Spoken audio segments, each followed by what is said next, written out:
مومن مردوں سے کہہ دو کہ اپنی نظریں نیچی رکھا کریں اور اپنی شرمگاہوں کی حفاظت کیا کریں، یہ ان کے لیے بڑی پاکیزگی کی بات ہے، اور جو کام یہ کرتے ہیں اللہ ان سے خبردار ہے۔ اور مومن عورتوں سے کہہ دو کہ وہ بھی اپنی نگاہیں نیچی رکھا کریں اور اپنی شرمگاہوں کی حفاظت کیا کریں، اور اپنی آرائش یعنی زیور کے مقامات کو ظاہر نہ ہونے دیا کریں مگر جو اس میں سے کھلا رہتا ہو،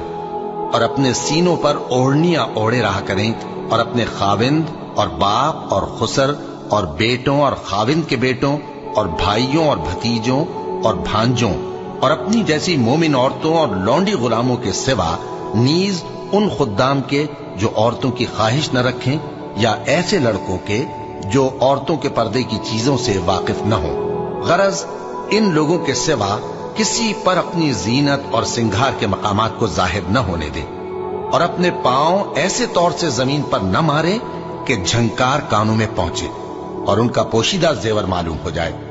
اور مومنوں سب اللہ کے آگے توبہ کرو تاکہ فلاح پاؤ۔